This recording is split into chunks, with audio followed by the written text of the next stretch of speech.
Je vais bien me débrouiller avec votre carte de crédit pour mes parents. Qu'est-ce que tu veux dire, tu ne comprends pas? Je pars en voyage avec mes parents en utilisant votre carte de crédit. Je vois, c'est de cela qu'il s'agit. Je suppose que c'était pour ce voyage que Pierre est venu à notre maison avec sa mère l'autre jour. Je pense que sa mère doit être au courant de cela, mais je soupçonne son père de ne pas le savoir. Le fait que mon fils Jacques n'ait pas été mentionné dans cette conversation signifie probablement qu'il ne partira pas en voyage. J'ai satisfait les caprices de Pierre jusqu'à présent, mais je suis à bout de patience avec son attitude désinvolte. Pierre doit probablement penser que toujours si gentil, je ne me mettrai jamais en colère et ne le punirai pas. Cependant, elle devrait réfléchir à ses actions, qui n'ont été que des caprices, et les regretter. Je suis Amelia Caldwell. J'ai 52 ans. Après l'université, j'ai pu trouver un emploi dans une entreprise de taille moyenne réputée et j'ai rencontré mon mari là-bas. Il était en visite en tant que client. Mon mari était un homme de peu de mots, mais notre relation a progressé en douceur et nous nous sommes mariés. Même après notre mariage, la vie était routinière mais heureuse, et nous avons eu 2 enfants. J'ai pris un congé de maternité et j'ai ensuite repris le travail, mais concilier travail et garde d'enfants était assez mouvementé. Cependant, mon mari est très soutenant, et malgré les jours chargés, j'étais heureuse. Alors que les enfants entraient au collège, le fardeau des soins aux enfants s'allégeait progressivement et j'ai obtenu mon poste actuel. Vers la même époque, mon mari a été transféré, son nouveau département nécessitant plus de voyages, et il a commencé à être absent de la maison plus souvent. Lorsque les nuits à l'extérieur de mon mari ont soudainement augmenté, je soupçonnais l'infidélité, mais c'était juste mon inquiétude inutile. Il était en effet très occupé, voyageant ici et là tous les jours pour le travail. Tous les jours pour le travail. Cependant, peu importe à quel point il était occupé, il rentrait toujours à la maison pour les événements scolaires des enfants, et comme il gagnait un salaire plus élevé grâce à ses déplacements professionnels, je n'avais aucune plainte. Désormais, notre fille aînée de 25 ans, après avoir obtenu son diplôme de collège junior, vit heureuse dans un pays étranger. Je pense qu'il est grand temps pour elle d'envisager le mariage, mais je n'ai pas entendu parler de telles nouvelles jusqu'à présent. La dernière fois que j'ai vu ma fille, c'était lors de la cérémonie de mariage de Jacques et Pierre. Même si nous ne pouvons pas nous rencontrer en personne, nous communiquons via des appels vidéo plusieurs fois par mois, alors je la regarde tranquillement sans chercher d'informations sur le mariage ou son mode de vie. Jacques, maintenant âgé de 28 ans, s'est marié l'année dernière avec une femme nommée Pierre. Au début, le plan n'était pas de vivre ensemble.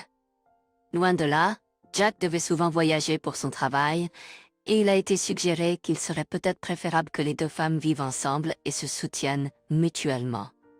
Et j'ai accepté, contre-CIE. Avant le mariage de Jack, je pensais que Pierre était une femme brillante qui pouvait s'exprimer clairement. Cependant, une fois que nous avons commencé à vivre ensemble, il est devenu clair qu'elle avait tendance à faire des folies et qu'elle était assez égoïste. Au début, ça allait, Pierre parlait à sa mère de manière familière, et je pouvais tolérer ça.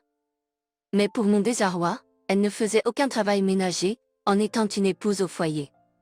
Un jour férié, environ 1 an après avoir commencé à vivre ensemble, lorsque Jack était parti en voyage d'affaires pour 2 mois, ce qui s'est passé. « Hey mère, peux-tu faire cette lessive pour demain? Je veux la porter le lendemain quand je sors. N'oublie pas, d'accord? Regarde, Pierre, tu me demandes de faire la lessive, mais j'ai une réunion importante demain et je dois partir tôt le matin. Je rentrerai tard, donc c'est absolument impossible. Ne peux-tu pas le faire toi-même? Incroyable, je vais faire du shopping avec maman demain, et j'ai rendez-vous dans un salon de manucure, donc ce n'est pas possible. Bonjour? Il n'y a rien que je puisse faire. Bon alors, oh oui, je sors manger avec un ami maintenant, alors, donne-moi de l'argent pour le dîner, y compris le frais de nettoyage, et en guise de compensation, j'aurai besoin d'environ 500 $. Le dîner et le nettoyage, ça ne coûte pas si cher, non? De plus, j'ai entendu dire que tu reçois une allocation de Jack tous les mois, n'est-ce pas? Oui, j'en reçois un peu, mais ce n'est qu'un peu. Ça t'arrêterait un peu de shopping. Pierre, combien d'allocations reçois-tu généralement de Jacques? Environ 1000 $. Oh, J'ai déjà dépensé 1 800 $ ce mois-ci parce que je voulais de nouveaux cosmétiques. Quoi? Tu reçois toujours autant de Jacques. Comment peut-il s'en sortir avec ce qui reste? Je lui donne bien sa carte bancaire, mais je garde le livret de caisse puisque je gère nos finances, donc ce n'est pas comme si je prenais de l'argent à Jacques. C'est plutôt que je l'utilise comme je veux. Quoi? Comment en est-on arrivé là? Jacques sait-il ce qu'il en est? Je ne suis pas sûre. Bon, quoi qu'il en soit, dépêche-toi et donne-moi l'argent. C'est presque l'heure de rencontrer mes amis. Reluctant mais à contre-cœur, je donnais l'argent à Pierre. Comme cette situation se produisait fréquemment, j'appelais Jacques pour lui rapporter ce qui se passait. Il semblait que Jacques réprimanda promptement Pierre en entendant. Le lendemain, après une journée bien remplie au travail et rentré épuisé à la maison, je trouvai Pierre et sa mère, Nadine, dans le salon. Je dis, je suis à la maison, et Nadine répondit, oh, tu es là. Est-ce que Pierre m'a appelé? Ai-je demandé. Ah, y a-t-il un problème? Ai-je demandé. Hein, répondit Pierre, je ne t'ai pas contacté ou quoi que ce soit. Plus important encore, ai-je dit, mère de Pierre, tu as dit quelque chose à Jacques, n'est-ce pas? Ami, hier il s'est brusquement mis en colère contre moi, ce qui a gâché toute mon humeur. Tout à fait, Amelia, qu'as-tu fait à ma douce fille Pierre? En outre, elle s'occupe de tes corvées et prend même soin de toi, et tu dis qu'elle ne peut pas faire les courses? Tu te sens pas désolé pour Pierre? Des corvées, je serais reconnaissant si elle les faisait, mais la vérité est qu'elle ne fait rien, et c'est moi qui m'occupe de Pierre. Eh bien, je ne peux pas croire que tu dises cela, tu es trop, et c'est très fort ici. Bien sûr, maman? En effet, Amélia, ne pensez-vous pas que vous êtes trop sévère? Pierre est très gentil et sensible, ne pouvez-vous pas le traiter un peu plus doucement et gentiment? Gentil et sensible, vous devez plaisanter, c'est assez la dépensière, exigeante. Eh bien, Jacques gagne bien, donc c'est bon, non? Vous et votre mari travaillez aussi, donc l'argent ne devrait pas être un problème. C'est tout fait naturel de gâter une fille aussi mignonne comme Pierre. Il choque qui fait ce qui mène d'égoïsme parce que je n'ai plus eu l'énergie pour discuter. Avec un soupir, j'ai traîné mon corps fatigué dans ma chambre pour déposer mes affaires.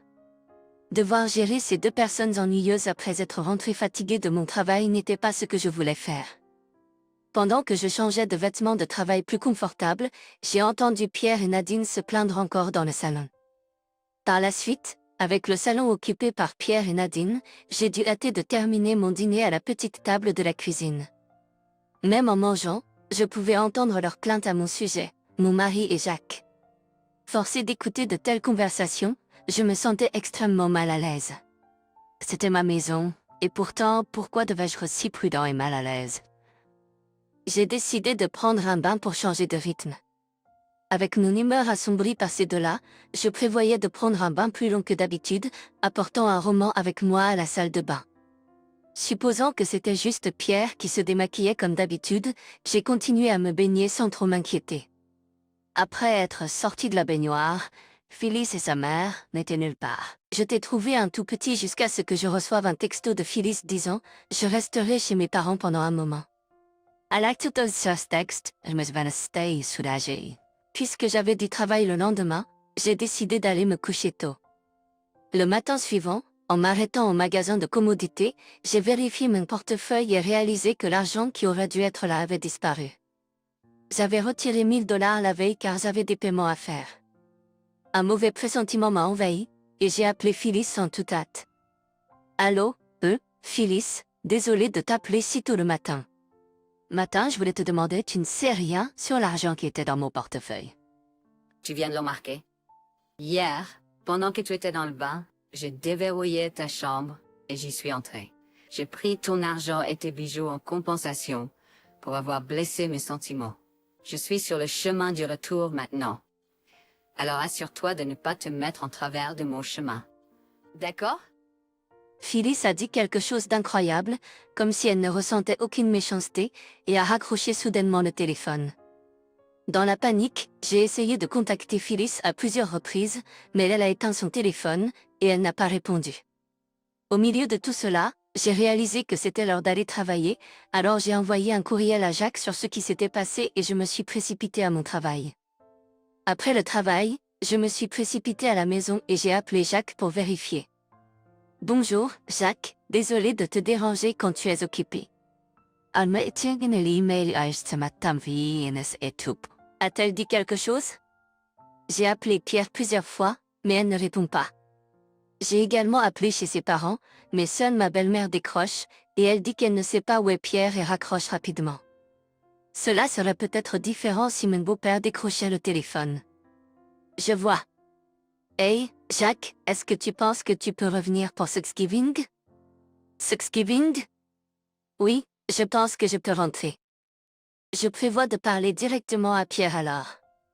C'est bien. Tata prévoit aussi de rentrer à ce moment-là. Rassemblons-nous tous, j'attendrai. Avec cela, j'ai raccroché le téléphone avec Jack et me suis demandé pourquoi il avait épousé une femme comme ça. Le congé de Thanksgiving commence le premier jour après le prochain. Je suis allée me coucher en réfléchissant si je devais suggérer à Jacques de divorcer de Pierre à ce moment-là. Depuis ce jour-là, je n'ai eu aucun contact de Pierre et le week-end est arrivé. J'avais du travail jusqu'au samedi matin. Alors seulement dans l'après-midi, j'ai remarqué que Pierre m'avait finalement contacté et je l'ai rappelé après être rentré à la maison. Allô? Oh, est-ce toi? Qu'est-ce qui t'a pris autant de temps? J'étais au travail ce matin. Alors, que veux-tu maintenant? As-tu appelé pour t'excuser? Quoi? Es-tu encore fâché, Ah, ce n'est pas important pour le moment car je pars en voyage. Vas-y, est-ce tout? Je vais bien me comporter pour mes parents en utilisant ta carte de crédit. Tu ne comprends pas. Donc je pars en voyage avec mes parents en utilisant ta carte de crédit. Ma carte. C'est ce que je dis. Nous allons monter à bord de l'avion, alors je vais devoir raccrocher pour le moment. Je te le ferai savoir une fois que nous serons arrivés à destination. En le voyant, j'ai pensé que mon heure de réprimander Pierre était enfin arrivée. J'ai pensé que Pierre allait rappeler le soir en se vantant, et comme prévu, elle a appelé. J'ai décidé de répondre au téléphone en mode haut-parleur afin que Jacques et mon mari puissent l'entendre. Allô, cher Pierre, es-tu arrivé à destination? Qu'est-il arrivé? Mère, à l'heure actuelle, je suis devant l'hôtel où nous passerons la nuit, alors je pensais vous donner un rapport en direct. Oh, et papa a dit qu'il s'était senti mal à l'aise que tu sois la seule à payer pour le voyage, alors il a payé les billets d'avion. Tu devrais être reconnaissant. Est-ce que ton père prévoit aussi de dépenser mon argent comme toi? T'as moyen que papa pense cela. C'était censé être que vous et Jacques nous avez donné de l'argent pour un voyage en famille pendant Thanksgiving. Ensuite, papa a dit, dans ce cas, la belle-mère et tout le monde devraient nous rejoindre, et il était difficile de lui mentir. Tu sais, papa devient vraiment effrayant quand il est sérieux, alors bien sûr, je ne peux pas lui dire la vérité. Quoi qu'il en soit, Jacques ne reviendra pas de toute façon, et puisque tu n'as pas ta carte, tu ferais mieux de regarder la télévision ou quelque chose comme ça, non? Hein? De quoi parles-tu? Ma carte de crédit est en toute sécurité dans mon portefeuille. Quoi? Dans ton portefeuille? Après notre appel l'autre jour, j'ai vérifié phonétiquement à l'intérieur de mon portefeuille, alors il n'y a pas d'erreur, la carte de crédit est toujours avec moi en ce moment. Quoi? Quoi? Ce ne peut pas être vrai, parce que je l'ai définitivement ici. Tu as peut-être mal regardé, non? Parce que je suis sûre d'avoir la carte de crédit avec moi. Alors, l'as-tu trouvée? Et, qu'est-ce que c'est? Ce n'est pas une carte de crédit en or. C'est juste une carte de points jaunes normale. Pourquoi? Comment cela s'est-il produit? Comme je le pensais, après notre appel téléphonique l'autre jour, j'ai vérifié et la carte de crédit était là, mais pour une raison quelconque, la carte de points de supermarché était manquante. Je trouvais ça bizarre. Est-ce que tu aurais pu confondre la couleur or avec le jaune? Étais-tu prévu pour faire des courses et séjourner à l'hôtel avec ça? C'est impossible, n'est-ce pas? Ou est-ce que tu ne savais même pas ça? Moi, je sais ça. Cette stupide carte point de supermarché est inutile. Regarde, la pièce était si sombre que je ne pouvais pas faire la différence entre les cartes, mais que dois-je faire? Je l'ai déjà dit à papa que j'allais payer pour tout, y compris l'hôtel. Oh, donc tu ne t'es pas allumé dans la pièce? Ah, ça explique ça. Je me demandais aussi pourquoi tous les bijoux bon marché avaient disparu. Tu ne vas pas rapporter ça aux autorités, n'est-ce pas? Ceci était juste des choses bon marché. Je prévoyais de sortir avant que tu ne sortes du bain parce que tu sais que j'étais pressée. Hey, est-ce que je pourrais te demander une faveur? Sortir ou non? Tu ne l'aurais pas su si tu t'étais allumé pendant que je prenais mon bain. Alors, de quoi s'agit cette faveur que vous demandez? Ah, oui, c'est vrai, les lumières n'avaient pas d'importance de toute façon. Ma faveur est que j'ai besoin d'emprunter de l'argent. Emprunter de l'argent, ce serait une catastrophe si papa s'en apercevait. Pouvez-vous me le transférer immédiatement s'il vous plaît? Ah vraiment, et combien en avez-vous besoin exactement? Ça m'aider? Oh merci. Voyons, la chambre d'hôtel pour 3000 $ la nuit, et je reste pour 3 nuits, donc cela fait 9000 $. Plus je veux utiliser le room service et faire du tourisme, donc au total, j'ai besoin d'environ 20 000 $. Qu'est-ce qui ne va pas avec ça? Dépêchez-vous de me transférer l'argent, papa va le découvrir. Ah, bien sûr, je ne vais certainement pas faire ça, et même si je vous prêtais l'argent, comment prévoyez-vous de me le rembourser lorsque vous êtes au chômage, Pierre? Ah, je vais régler ça plus tard, alors prêtez-moi simplement l'argent, s'il vous plaît. Pourquoi ne pas juste abandonner et rentrer? Non, pourquoi? C'est cruel. Et, maman, Amelia est méchante avec moi. Bonjour, Amelia. Et tu es assez sévère avec Phyllis. Fais juste ce qu'elle dit, sinon, tu seras dans le pétrin plus tard. Peu importe ce que tu dis, c'est impossible. Tu me menaces? Oh, mon Dieu. Pour appeler ça une menace, je ne fais que t'avertir que si tu ne te conformes pas, ne m'en veux pas de ce qui arrivera plus tard. Tu ferais mieux de payer les 20 000 $ stats. Je t'ai déjà dit que ce n'était pas possible. Dis à Pierre de revenir à la maison. D'ailleurs, Jacques dit qu'il a quelque chose d'important à discuter avec elle.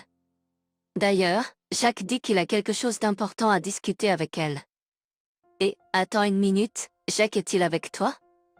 Oui, il est juste ici, en fait, il a écouté toute la conversation parce qu'elle se faisait sur haut-parleur. Quoi? Et, sale type, ne me fais pas de commenter comme ça, qu'est-ce que tu fais? Tu ne m'avais pas dit que tu étais sur haut-parleur? Fais attention à ton langage, ou peut-être que c'est ta vraie nature qui transparaît. Reviens bientôt, d'accord, je monte maintenant. Phyllis avait l'air de dire quelque chose de l'autre côté de la ligne, mais je l'ai délibérément ignoré et raccroché. Il est déjà tard, presque 22 heures, et même si elle partait immédiatement, elle ne serait pas de retour avant demain. Nous avons donc décidé d'aller nous coucher tôt pour nous préparer à la journée suivante. Le lendemain matin, la sonnette a sonné de manière insistante à l'aube. Comme je m'y attendais, lorsque j'ai vérifié le moniteur, Pierre se tenait là avec une expression renfrognée, et Nadine avec Max qui regardait derrière eux avec mécontentement. Je les ai invités tous les trois à entrer. Et nous nous sommes tous réunis dans le salon. Ensuite, Max a immédiatement commencé à parler. J'ai entendu l'histoire de Pierre et Nadine, mais je suis venu ici pour découvrir ce qui est la vérité. C'est donc vrai? Je ne suis pas sûre de ce que vous avez été raconté, mais pourriez-vous partager votre version de l'histoire? Tout d'abord, ce que j'ai entendu, c'est qu'il y avait des discussions sur un voyage en famille, et Pierre devait obtenir de l'argent pour cela, mais cet argent a été enlevé pour humilier Pierre. Sur le champ parce que je l'ai toujours embêté. C'est l'histoire. C'est l'histoire que j'ai entendue. Quel mensonge élaboré. Je n'ai donné aucun argent, ni n'ai jamais embêté ma belle-fille. Alors que je restais admiratif devant un tel mensonge, j'ai vu Pierre sortir légèrement la langue et s'accrocher à Nadine. Elle n'a montré aucun remords et s'est moquée de moi, ce qui m'a rendu furieux. C'est un mensonge complet. Laissez-moi maintenant m'en présenter les preuves et expliquer la vérité. Je lui ai montré les détails des dépenses quotidiennes de Pierre, le montant d'argent qu'il m'a emprunté et fourni des explications détaillées pour chaque élément, y compris des enregistrements et des emails d'abus verbal. J'ai également parlé du comportement déraisonnable de Nadine. Alors que je mettais en évidence leurs nombreuses actions inappropriées, le visage de Max est devenu rouge, tandis que Nadine et Phyllis, qui écoutaient, sont devenus pâles. Et lorsque l'explication était terminée, Max s'est agenouillé et s'est excusé. Je vois, avec de telles preuves, vous deux ne pouvez pas tromper ou vous échapper à la situation. Je suis vraiment désolée pour les ennuis que ma famille a causés. Je m'excuse. Non, Max, s'il vous plaît, ne vous excusez pas. Je ne suis pas en colère contre vous, alors ça va. Mais je n'étais pas au courant de certaines choses. Je n'ai pas surveillé les choses à la maison, correctement. Non, Max, s'il vous plaît. J'en ai pas besoin, Jack. Je suis vraiment désolée d'avoir une fille incompétente. Pierre, nous avons terminé. Divorçons. Quoi? Non, nous pouvons régler ça, non. Ne dis pas de divorce. Tu as même utilisé l'argent que j'avais économisé quand j'étais célibataire, n'est-ce pas? Et j'ai entendu dire que tu as assisté à beaucoup de mélanges derrière mon dos. J'ai reçu des photos d'un ami qui était là. Il dit vous avoir rencontré plusieurs fois. Non, ce n'est pas vrai. C'est pas vrai. Vous vous trompez. Ce n'était pas moi. Assez, Pierre. And arrêtez as extrêmement vexés et de vous dérober de cette façon. Vous êtes sortis tous les soirs, n'est-ce pas? Je garde la trace de l'argent que tu m'as emprunté depuis que tu es arrivé. C'est une somme considérable, n'est-ce pas? Tais-toi. Je me moque de l'argent pour l'instant. Ce n'est pas beaucoup, de toute façon. Eh bien, c'est 30 000 $ pour l'instant. Quoi, Nerf? Combien as-tu dit? Je disais, c'est un total de 30 000 $. Mais pour toi, ce n'est pas beaucoup. Hey, Pierre, qu'est-ce que tu fais avec tout cet argent? Non, c'est un mensonge. Je donne l'argent à ma mère.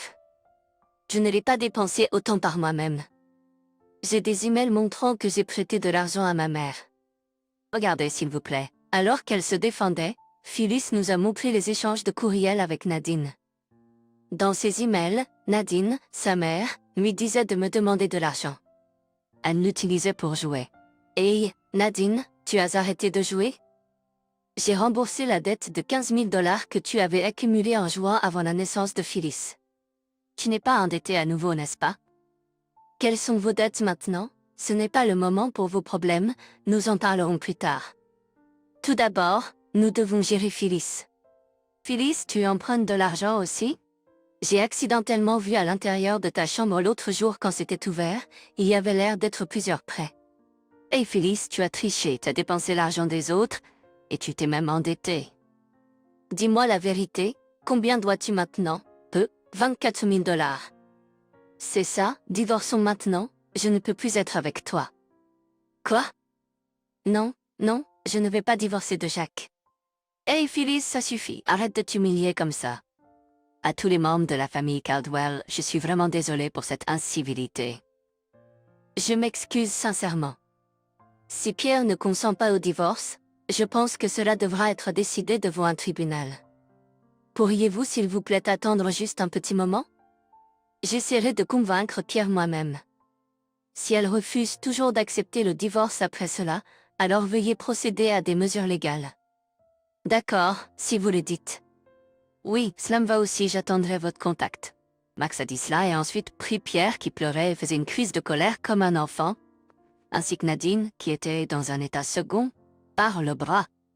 Exceptès, il les a ramenés à la maison. Mon mari, qui avait toujours mis notre désir de vengeance contre le traitement que nous avions reçu de Pierre et Nadine en premier, voulait probablement se plaindre, mais il a supporté patiemment et veillé sur la situation.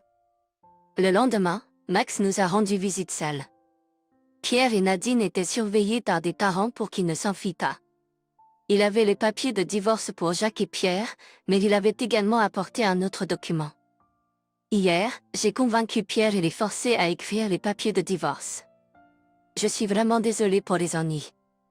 Nadine et moi allons aussi divorcer. Mon Dieu, tant de dettes, vous avez traversé beaucoup de choses, Max. Pendant que nous avions cette conversation, nous avons entendu des voix qui semblaient être celles de Pierre et Nadine provenir de quelque part. En prêtant attention à la direction des voix, nous avons entendu des cris forts dans le jardin. Ah, c'est certainement à cause de cette femme, j'en suis sûre. Tout à fait, c'est tellement agaçant, nous verrons à gâcher sa vie aussi. Eh vous deux, qu'est-ce que vous faites ici? Que s'est-il passé avec l'homme qui vous surveillait? HMPH, ce parent lâche est facilement tombé avec une seule charge de moi. Vous deux êtes vraiment les pires. S'il vous plaît, Amelia, je garderai les deux ici, alors appelez la police. Tout va bien? D'accord, Max a compris. J'appellerai la police tout de suite.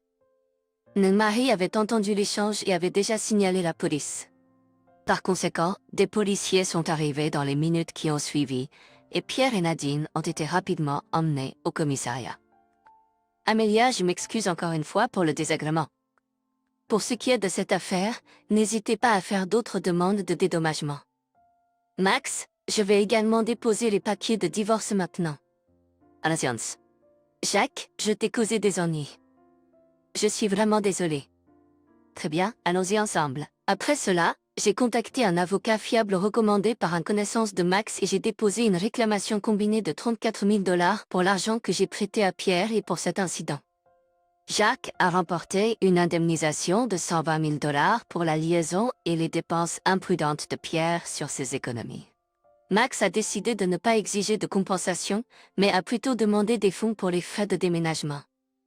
Et nous, préoccupés par les possibles représailles de Phyllis et Nadine, avons demandé une ordonnance restrictive.